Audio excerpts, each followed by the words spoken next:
Bonjour à toutes et à tous et bienvenue sur la chaîne. Alors aujourd'hui on a une vidéo un petit peu spéciale à partager avec vous parce qu'on a eu le plaisir de participer à l'émission La Matinale de Bruno et sa famille. Donc c'est sur Fun Radio et c'était l'occasion pour nous de communiquer un petit peu plus sur la pratique et on voulait absolument le partager avec vous. Donc on vous laisse apprécier, commenter, partager et on se retrouve très vite pour de nouvelles vidéos.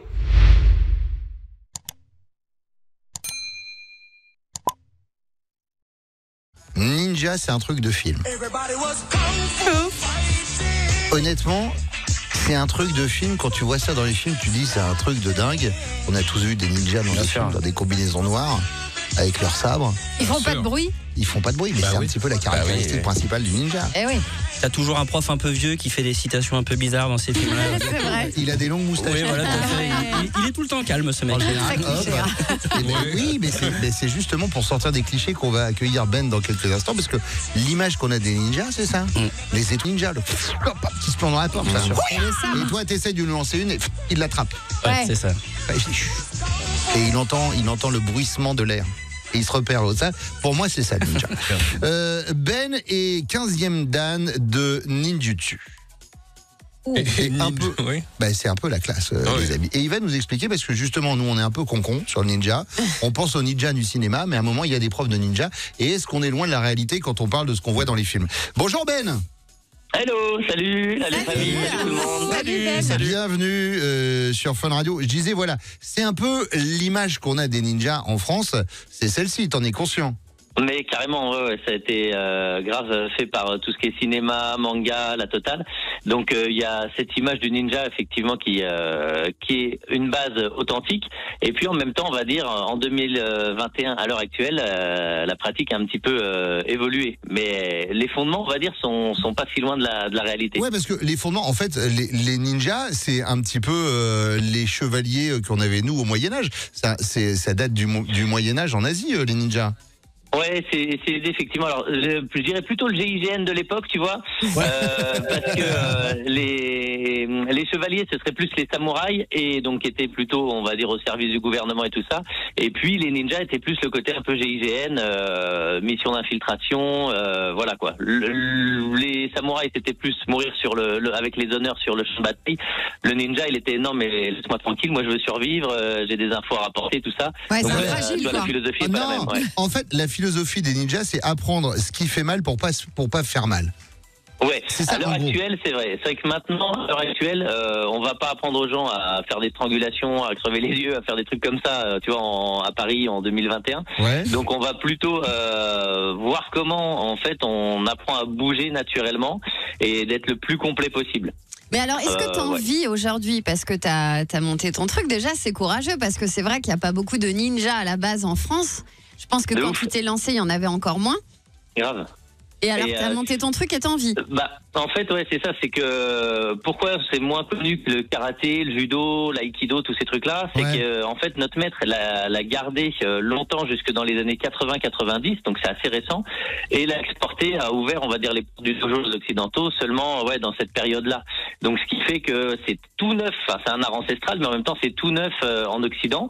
Donc c'est ce qui fait que c'est moins connu que le judo et tout ça, qui est arrivé il y a déjà beaucoup plus longtemps, quoi. Alors justement, tu parlais du judo, du karaté, donc on connaît tous la tenue, c'est le kimono avec la ceinture. Moi, si je m'inscris à un cours de ninja, il faut que je sois en noir de la tête aux pieds avec une cagoule, des nunchakus, des étoiles. C'est quoi le matos? Alors le matos, effectivement, on va retrouver kimono mais noir, ceinture, tout ça, effectivement, pour les grades et autres. Et puis après, il y a du matériel grave, parce qu'on va pratiquer selon ce qu'on appelle nous les 5 distances fondamentales. Donc c'est tout ce qui est corps à corps. Et puis après, ça va loin. On va s'amuser avec de la corde, des hallebardes, des armes de jet, plein de trucs. Et il y a même des outils du quotidien, tu vois. Je sais pas moi, une carte bleue, un jeu de clés, une chaise, un peu de jaquette. L'idée, c'est d'être le plus libre possible, quoi, dans la pratique. C'est génial, mec. J'ai trop envie d'en faire. On s'amuse bien. Mais moi, c'est quoi? Ça me chauffe aussi. Quand tu prends des cours pour être ninja, en fait, ça t'aide aussi à te protéger un peu. Ouais, carrément. Bah, ça se rapproche vachement de la self-défense quand même, parce que comme on est sur l'art de la survie, on est vraiment dans une expression de self-défense, mais sans vouloir faire mal aux autres, tu vois. Si on part par exemple à des, comment ça s'appelle, du Krav Maga, du Pencak Silat, enfin des arts vraiment où le mec tu lui arraches la tête et tu suces son sang, tu vois, c'est un truc un peu hardcore. Là on est un peu plus pisse, quoi, tu vois, on va être vraiment se contrôler soi-même, contrôler l'adversaire et tout ça, mais pour pas se faire mal nous, être protégés nous-mêmes et protéger l'autre de lui-même, c'est-à-dire le maîtriser sans que, tu vois, il y ait des accidents. Mais nous, on veut lui savater la gueule. Après, Ben, on va pas se mentir. T'es avec ta meuf ou ton mec dans la rue et vous vous faites brancher par un gars un peu chelou. Si vraiment il dépasse les bornes, t'es quand même apte à pouvoir lui mettre sa race, quand même. On est d'accord? Oui, bien sûr. Évidemment. C'est-à-dire que zen, mais bon, jusqu'à un certain point, quoi. Voilà. Est-ce que c'est vrai les trucs de ninja qu'on voit dans les films, du genre tu peux tuer un mec en le touchant 2 fois, genre avec des poings, genre tac tac, hop, il est mort? Alors, on apprend effectivement tout ce qui est les méridiens, les poids vitaux et tout ça, mais dans le but, à nouveau, non pas de faire ce genre de truc, mais savoir faire mal pour ne pas faire mal, comme disait Bruno. C'est-à-dire qu'en sachant ce qui peut être dangereux, je vais pouvoir ne pas le faire. Je prends un exemple, souvent ça arrive, tu vois, un prof de karaté, de judo, ils font des pratiques de dojo, donc ils apprennent les projections, la percussion, un gros coup de poing et tout ça. Et le jour où ils se font agresser, souvent, ils envoient une patate de forain, le mec, il a le plexus perforé, tout, ça part au tribunal, tu payes 5000 balles, tout, enfin les trucs un peu chauds. Parce qu'en plus, comme ils sont profs ou pratiquants d'arts martiaux, légalement, ils sont responsables de ce qu'ils font, tu vois.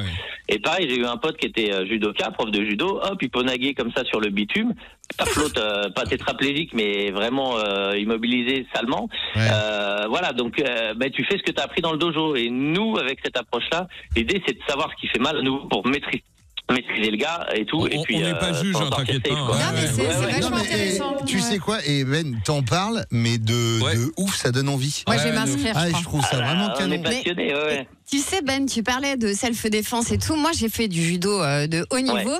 Et mon prof, quand c'est vrai, pardon, j'ai la ceinture marron. Mais c'est vrai. Mais vous vous moquez à chaque fois. Mais oui, je suis capable de vous mettre effectivement une petite droite aussi. Non, mais ce que m'a dit mon prof de judo, c'est que quand tu te fais agresser, de toute façon, il y a 2 trucs. C'est que tu cries très fort et tu vises les roubignoles. Voilà, mais c'est tout, il m'a dit, il n'y a que ça à faire. Ça, faut pas poser dans les profs de judo, hein. Mon pote Didier il faisait la même chose et il a jamais fait un kata de sa vie, hein, vraiment. Il était pas ninja. Mais il y a une 3e technique dont tu parles pas, c'est courir un pinot. Tu m'en parlais, ça, c'est pas possible. Je l'applique depuis 30 ans. Ça, blague à part, c'est une vraie technique, c'est se barrer en courant le plus vite possible. Bon, le ninja, c'est ça, hein, tu vois. Il est génial. Comment s'appelle ton école ou ton cours pour ceux qui seraient intéressés? Alors, ça s'appelle Dojo Ninja Paris. Donc, on a plusieurs dojos sur Paris et Île-de-France. Donc, voilà, on peut nous trouver sur Maps, sur Insta, Facebook, YouTube, tout ça. Donc, voilà, Dojo Ninja Paris, tout simplement. Autre question, mais c'est pas pour moi, c'est pour un pote. Si t'as un peu de bide, tu vois, que t'es pas dans une forme physique de ouf, tu peux en faire quand même ou pas?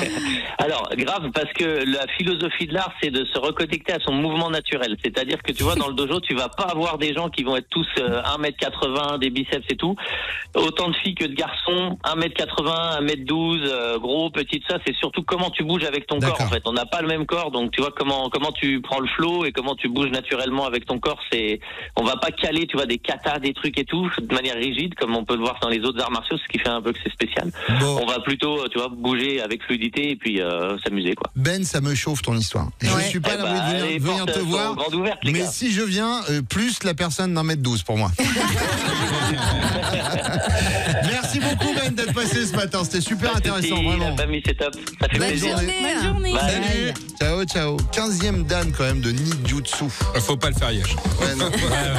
Mais il a une bonne tête, j'ai envie de boire un coup avec lui après le cours. Ouais.